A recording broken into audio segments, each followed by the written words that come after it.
A great introduction, Wendy. Good morning and welcome, and congratulations on being so jovial this early on a Thursday morning.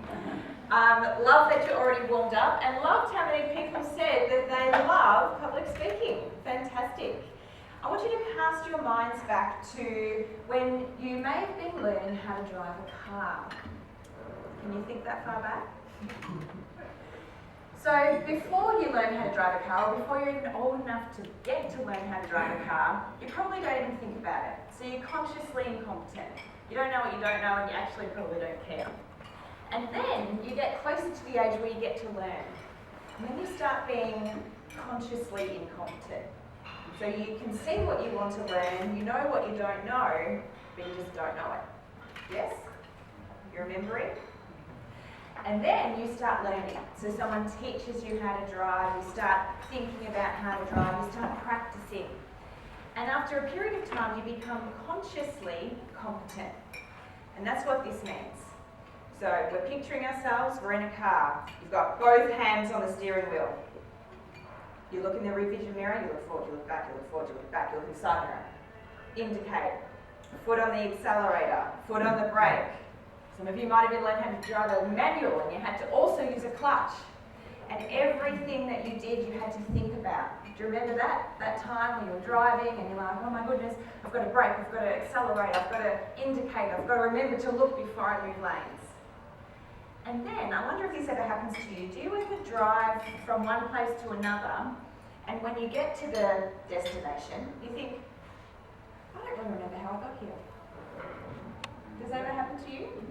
Yes. And that's because you become unconsciously competent.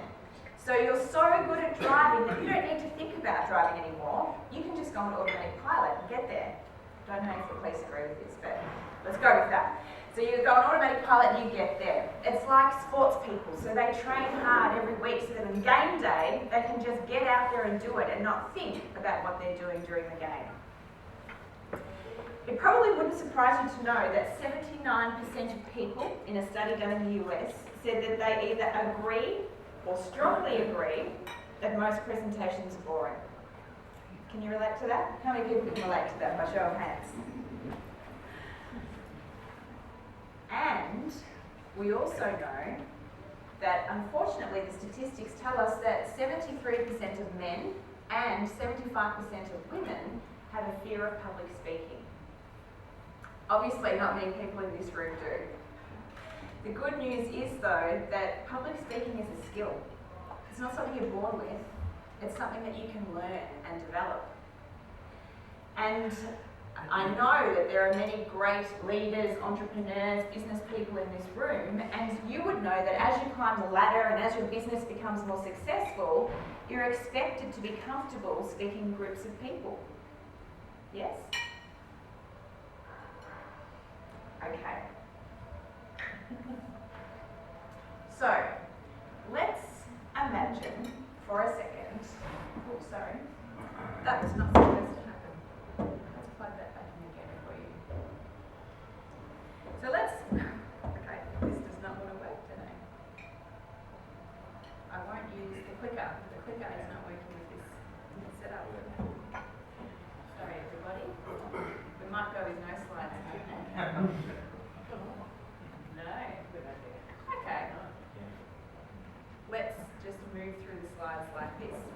Sometimes technology fails on you in a presentation. Have you ever had that happen to you before? And you have to keep going anyway.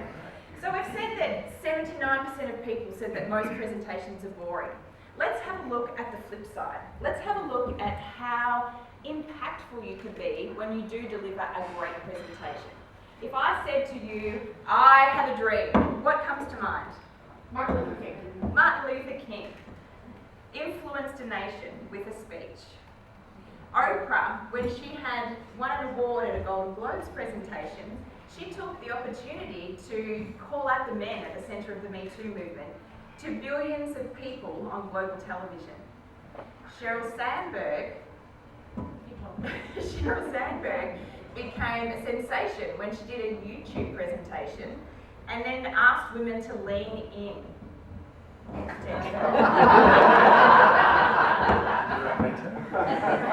speak without the microphone, if that works better. There we go.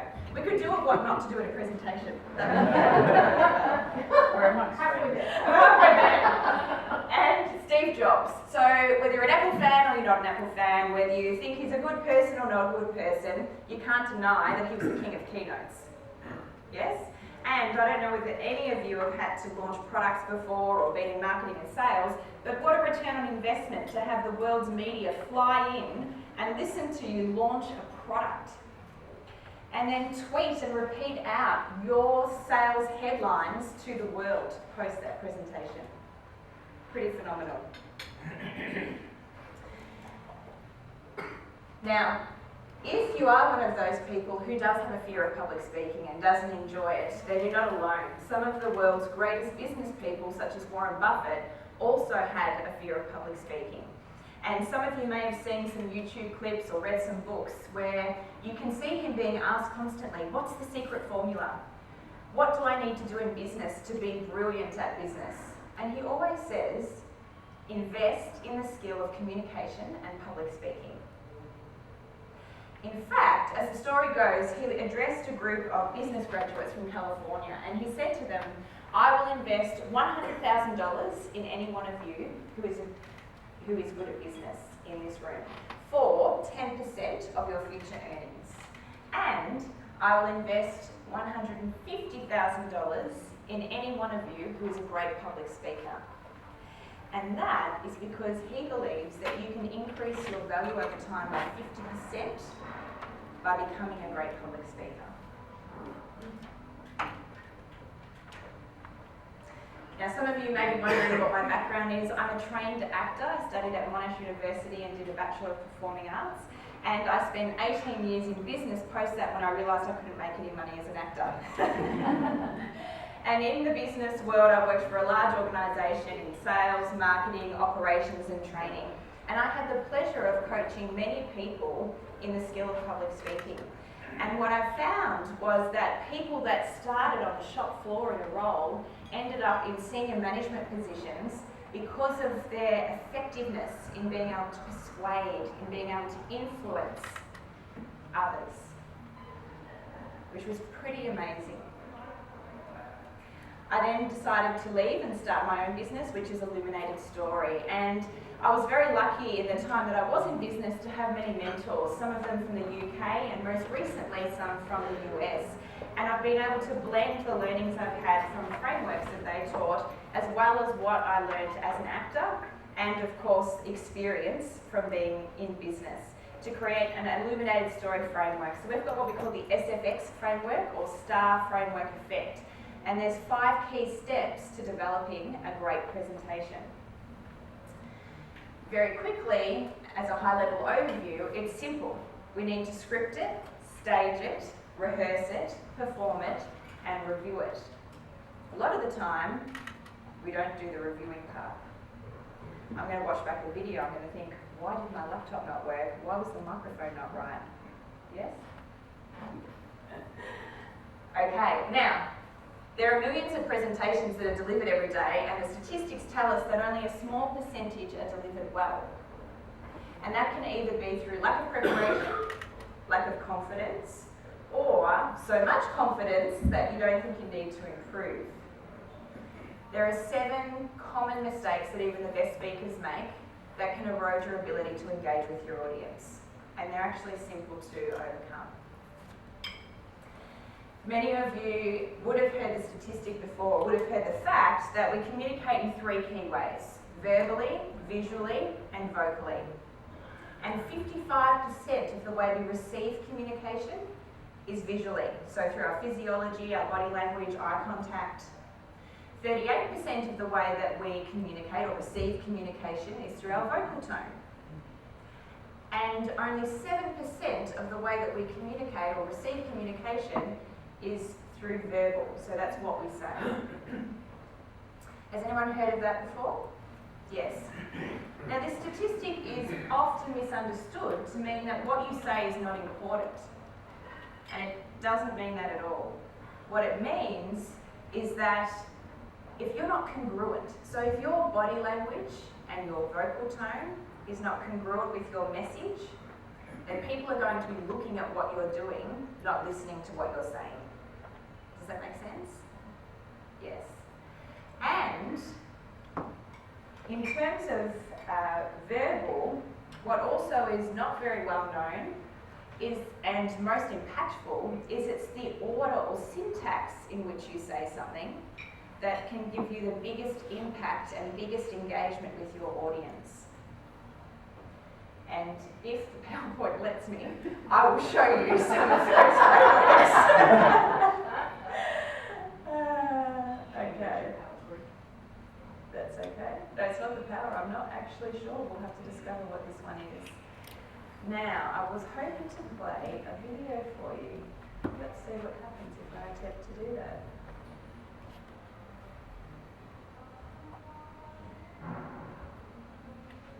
There is no sound on purpose, so this is about looking at her body language.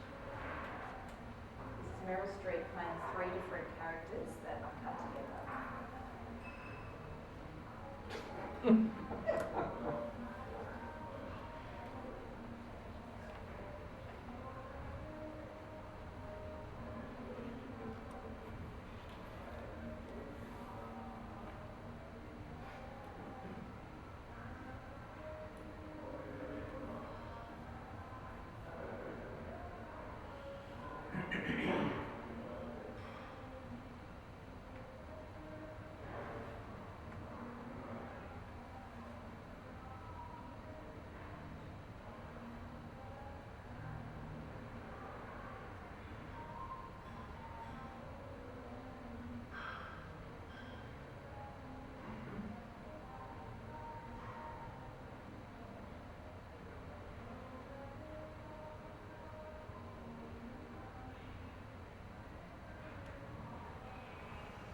What did you see?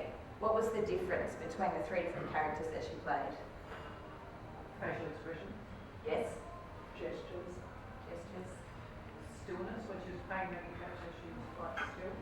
Absolutely. And reserved, whereas when she was the possibly most effective strange person, reversing head, she had some strange stuff going on. I think there were some special effects in there.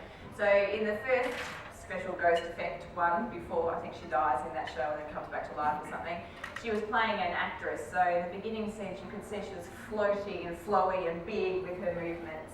And then in the second character she was playing a witch, and it was a fairy tale. So she had license to be able to do different things with her body. She curled her fingers and hunched her shoulders, and you could really feel that she was that witch type character. And then, as you pointed out, in the last clip, she was playing a leader, and she was playing with the men at the time, which, as we know back then, was huge. And so she had to stand up straight, lead from the front, and look extremely confident. And when you're extremely confident, you also might speak slower and use more pauses. And you'll come across with more authority. And so you could see she was definitely doing that with that character. And it also demonstrates that obviously actors have to change their body language to suit the character that they're playing. And when you're up here, you need to be you. And what can happen is, as a leader, you can undermine your position by not having the body language that you would normally have if you were congruent and you were comfortable. Because when you're up here, you're exposed. And often people don't feel comfortable up here. So that's where you practice and rehearse and train, and it's a skill you can learn to come across that way so that you validate your position. And that people think, oh yeah, I knew she was brilliant. She is brilliant. How many times have you seen someone speak that you know is great at what they do, and then they get up and that's not what others see? Have you ever experienced that? Yeah, and that's disappointing. That's hard for the person that's up here, and it doesn't have to be that way. We can help support that person and make sure they do come across as great as they truly are. So body language is extremely important. Now let's see if it wants to play, because I do have another clip here. This one's of Brad Pitt. And what I've done is cut 3 different clips together from different characters he plays. And this time I want you to notice his vocal tone, because his vocal tone and his intonation and how he speaks differs between the 3 characters that he's playing. Hopefully.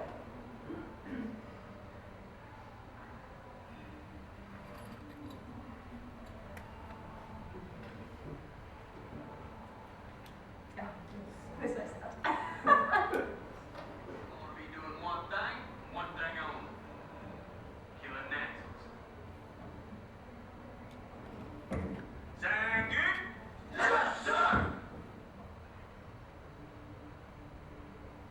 Like, I couldn't call you. You told me I should get a phone. I know who the guy is. The guy?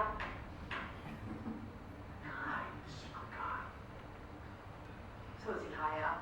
I don't know if he's high. Probably. I mean, I got his name on his name. So what's his name? Osborne Cox. And I got his number. I got his number. I like his old gypsies. What you doing, Father? You have to wait back. Can't really understand much of what's being said. You tell me. Come out of camera. It's not ill. Tell me, baby. It's not Irish. It's not English. Oh, it's fair to work for Congress for the rest, you know. It's just, well, it's just parking. You look beside you. Hey, look at you. Hey, kids. How big is he? Big man, that's for sure. Hey, man. You look beside you, this fella. Makes you vaccinated, constantly. Wow, I don't know how he did a whole movie like that. Incredible. So what did you hear with the 3 different characters? The voice clearly related to the character, so he's changed quite significantly because of the different characters he's got to play. Yes, definitely. So the first character, what did we hear? Authority. Authority. Absolutely. And with authority, we deepen our voice. Yes? So he had a deeper voice. And he spoke slower. And he did, you know, the typical sort of army sound that you remember. I forget the exact word that he said, but it was in terms of the sound. Yes?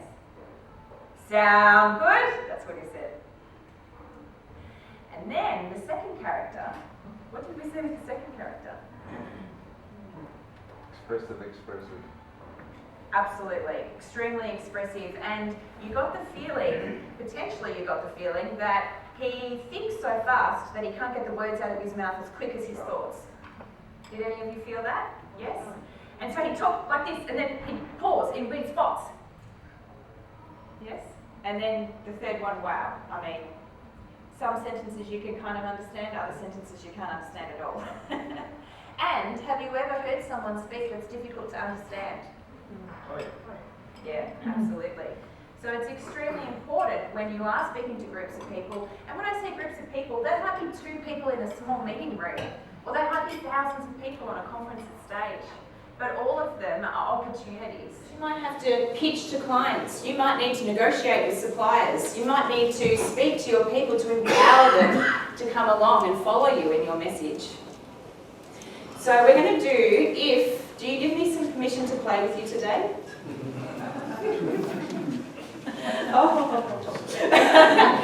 I won't make you do it individually, we'll do it as a group. Does that sound good? Yes. So we're going to do some exercises that can help eradicate or help train you to better some of the things that typically happen to us with voice. Does anyone, when they're presenting, do you ever get feedback that potentially you speak too fast when you get nervous? By show of hands. Yes, that's a really common one. Because we have adrenaline, don't we? When we're nervous, we feel nervous, we have adrenaline, we've got that flight or fight reflex. So from a body language point of view, we could start doing this. And it's what I call lying in a cage, because we just walk back and forward because we've got to release all of this energy that we've got inside because we're so nervous. And what can happen to our voice is that we speed up really fast and it's really hard for people to understand us. And because we're Australian, we can mumble as well, so we don't really open our mouths very much. We just talk like this, and everyone can really understand us because we're a bit lazy, so we don't like to open it as much as other nationalities do. So So, if you are someone who speaks fast when they're up here, what you can do when you're training, obviously not when you're actually presenting, is this exercise. So, if I can get everyone to stand up, I'm going to use this chair.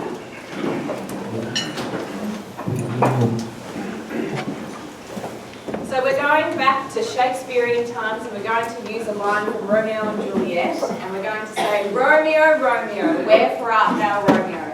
Can we just practice that for a minute? Romeo, Romeo, wherefore art thou, Romeo? Very good, we're all hired. Now we're going to practice slowing it down. So if you're a fast talker, take a line out of a presentation or something that you're delivering and do this. Romeo, Romeo, wherefore art thou, Romeo? Now, if anyone's into the gym, it's also a good workout. So we're going to do that together. So one word up, one word down. Romeo, Romeo, wherefore art thou, Romeo? And then you say it normally. Romeo, Romeo, wherefore art thou, Romeo? And what happens is that when you say it normally, you've slowed yourself down. Now, you of course will need to keep doing that for a period of time for it to stick. And what you also need to do is either film yourself or have someone watch you and give you feedback, because you're going to think that you're talking really slow. And you need someone to tell you, or you need to watch it back and see that you're actually just speaking at a normal pace. So you can all sit down. Thank you. Well done.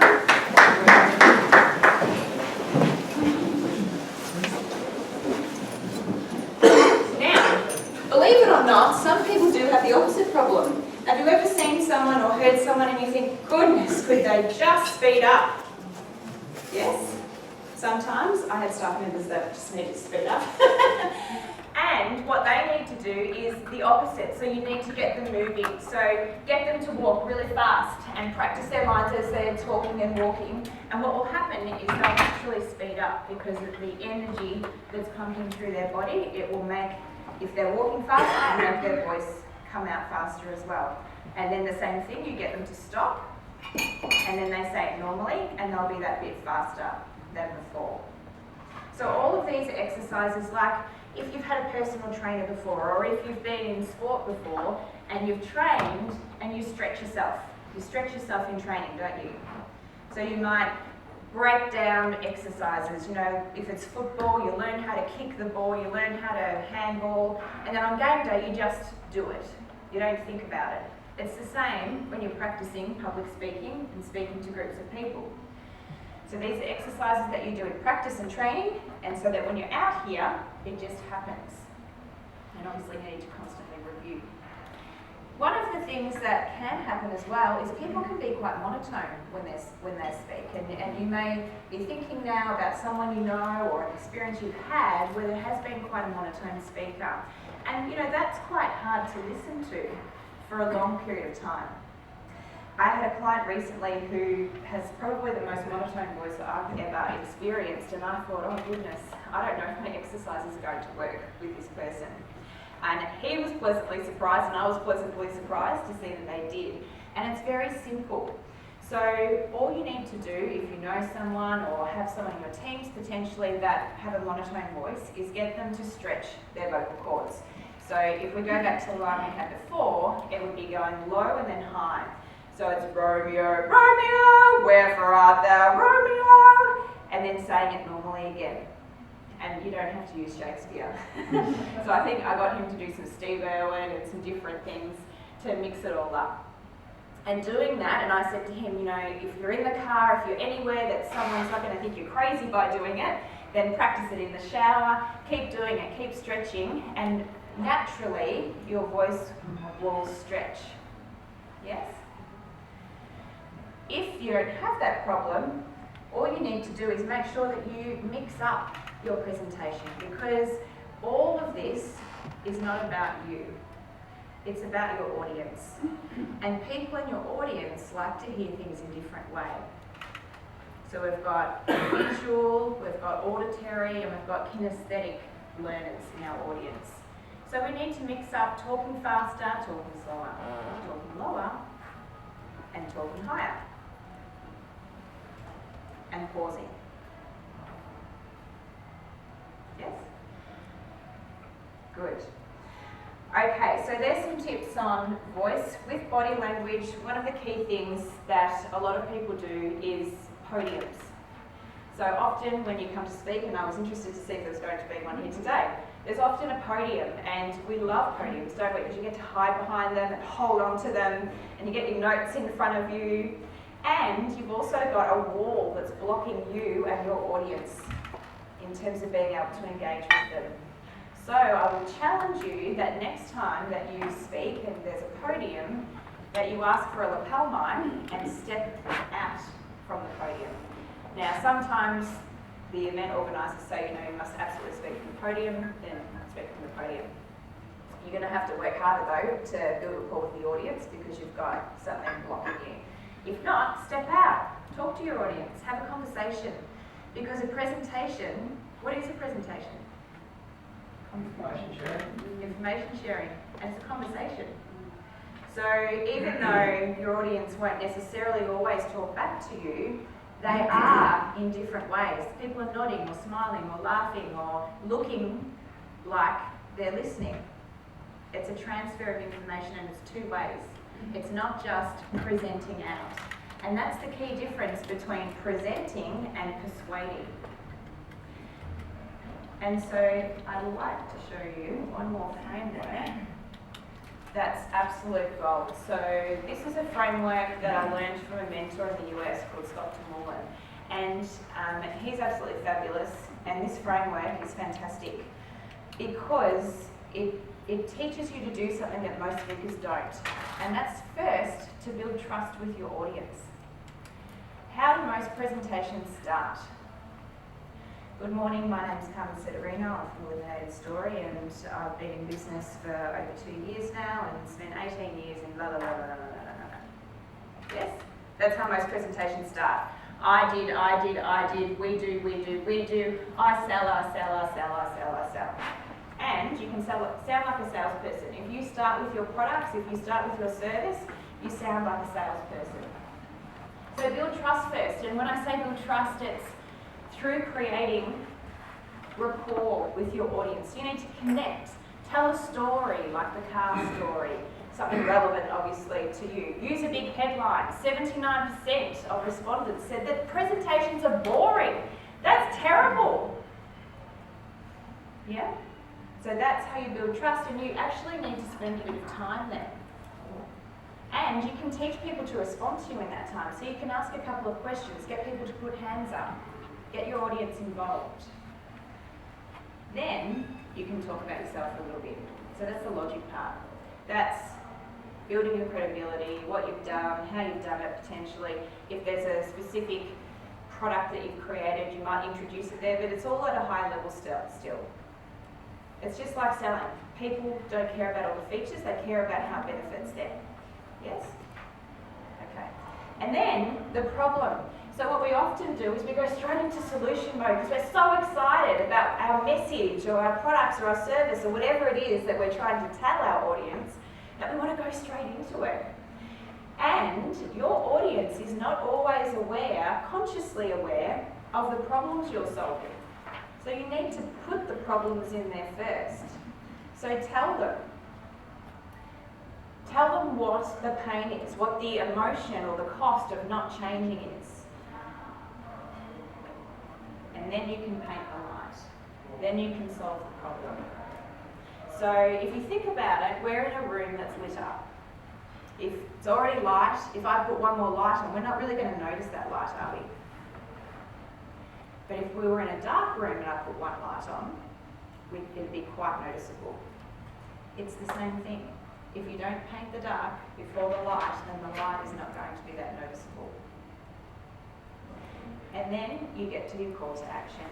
So what's their most powerful next step?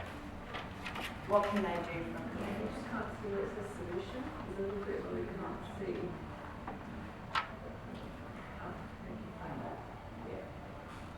Thank you. If anyone wants to take a photo of that, you're more than welcome. And so when I said that one of the most powerful things in speaking is to be mindful of the syntax or the order in which you say it, this is what I'm talking about.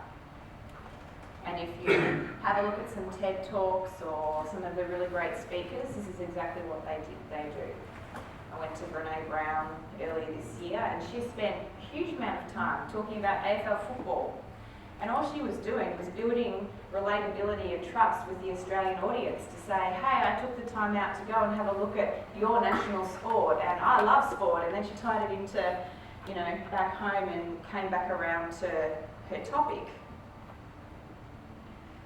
So it's really good to spend the time building trust with your audience. So CTA stands for? Call to action.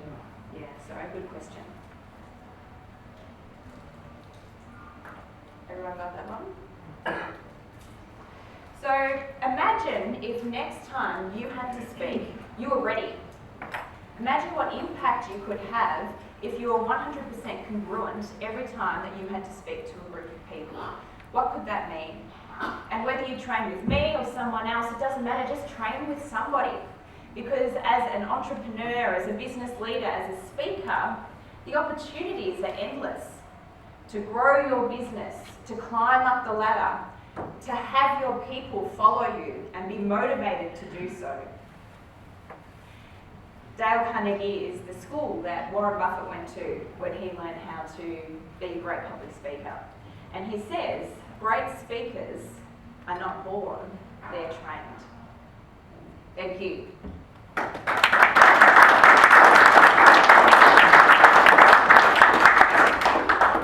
All right.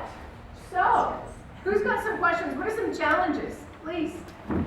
Using the theory that you used just there, would you say you would apply that to podcasts as well? Because obviously that is just auditory, and you don't have the visual thing. So we're dealing with that 7%.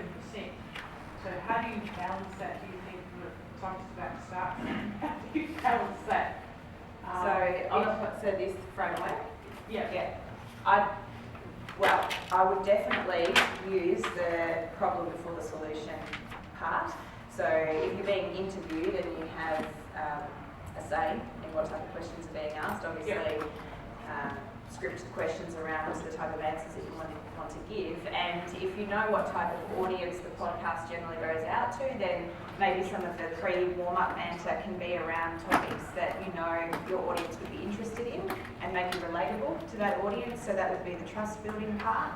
And then just in terms of logic, I still think it's very relevant to, obviously you need to say what your credibility is or what you've done, but keep it short and let the person that's interviewing you say more than you say about you, because that builds more credibility anyway. And then it's like an elevator pitch, so you might say, you know how 73% of men and 75% of women actually have fear of public speaking. What I do is, give them the problem and the solution, or you may not know that the recent research says da da da da, and what we've found is this. Thank you for that. That was really good. I think so. I was pretty intrigued watching you, and then also watching the audience. So you obviously recently you presented well. There was a lot of movement. There's a lot of light, and there's a lot of belief. It was real. Yeah. So when you look at if we look at ourselves now, no offense to everyone, if we look like stunned mothers, right, just watching there's not too much expression, and I did that a couple of times, look, but that's like people listening intently. We're not all there sitting smiling thinking this chick's really good, right? So there's voices in your head. You can be presenting thinking, wow, nobody looks really interested here. But we probably all really are interested. So how do you stop those voices in your head thinking, mate, these guys are switched off? We're not really. It's a bit of a mind game sort of thing. Like I said, you did really well. I enjoyed that. Okay, good. But we just, if you looked at it, we all just looked like, Yeah. Can I answer that? Sure. Because I know what you were doing. I would smile at us and say, To get engagement back. Yeah, so I'm not sure if we'll do that because I couldn't see the other people, but you were I'm very, seeing some lovely faces yes, back. you were very, very good at that, just smiling at everyone and getting yes, and you also spread the way you look around the room very often. Yes, yes. So it's absolutely good pickups. You've got to make sure you make contact with each part of the room. That's really key, especially at the beginning of your presentation. One thing that makes a big difference is the way you word things. So instead of saying, I want to tell you this, or I want you to look at these clips and do this, it's you've got to put it in, get the audience to make up their mind about something. So would it be useful for you if you did blah, blah, blah, blah?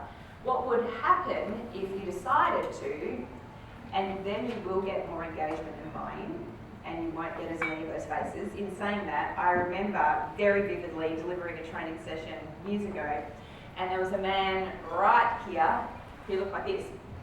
And I had like an out-of-body experience and started listening to what I was saying and thinking, oh God, what am I saying? Like, what is eliciting this face reaction? And in the break, I went up to him and said, oh, you know, how are you finding the training? And he said, it's really good. You know, and so I realised that was his concentration.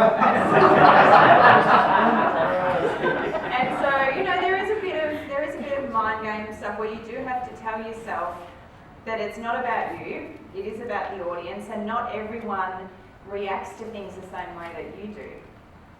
And maybe checking with them on the break to make sure that they're engaged. I find that we often place meaning to things that we shouldn't. So you're placing meaning on that. Whereas I think we all do that meaning experience, we put some meaning to it, but often there's nothing really meaning. This is a real question. So you mentioned TED Talks. Yes. In terms of, so TED Talks has been around for 15 years now. They've had a marked effect on how people present. And they're a very specific style. You think there's three things that you think are, you know, what are the positive takeaways if you were looking at examples of how TED Talks are done for public speaking, and what are the things that, because there's a few things that they do in there which are quite challenging public speaking, but is there anything, like what are the learnings from TED Talks and what are the, because it's a very different thing to do. So yes, if you were doing a TED Talk, you'd go straight into the big problem and you cut trust and logic out and then move from there and generally start with a story. So the best TED Talks are storytelling the whole way through. It's a thread that comes back around. I didn't touch on things like the senses. So generally when people have been trained really well for a TED Talk, they'll use all the different senses and they'll say, you know, remember the taste of this, remember the smell of that, imagine. So all of those things are really great ingredients to use in your presentations. I think you can learn lots from watching good TED Talks. So that's another great way of how to increase your skill, is to watch people who are really good at it and also be critical, because when you're up here, even the best speakers make mistakes. That's why I still film myself and watch back what I've done each time so that I can continue to learn and make what I do better. So that would be my comments. Yes. Really fascinated by the statistic that 79% of audiences find presentations boring. Has that been constant for 5 years, 10 years? I don't know if it has. It was a study done by Forbes and Prezi combined. So I'll have to look into that and find out. I would say it's been constant. I'm in the technology space and they still don't get it. You know, you're just, Jesus, right. It's boring. Yeah. It's boring. So what are these marcoms departments doing? I mean, they're killing us. I mean, it's ridiculous, but it's good for your business. What's the greater business? So hand on heart, how many people are still doing death by PowerPoint? Yeah, exactly. Because that's, you know, is the PowerPoint doing the presentation or are you doing the presentation? But it's the marketing department telling you what to do. Oh, Mark, take responsibility for yourself. No, that's how you get the sack, right? Do you know what it is? It's control, having worked in a marketing department. So the marketing want to control their brand, and so they put together what they believe is a beautiful slide deck or the messages that they want people to present. And then no one actually trains anyone on delivering it or making it interesting. And I think this is going to be a generalisation, most marketing departments don't know this type of framework. They would go straight into selling and features and benefits, which is not helping the presenter at all. So if you know people in IT that need help, more than happy to help. But the other thing is that obviously they're technically minded.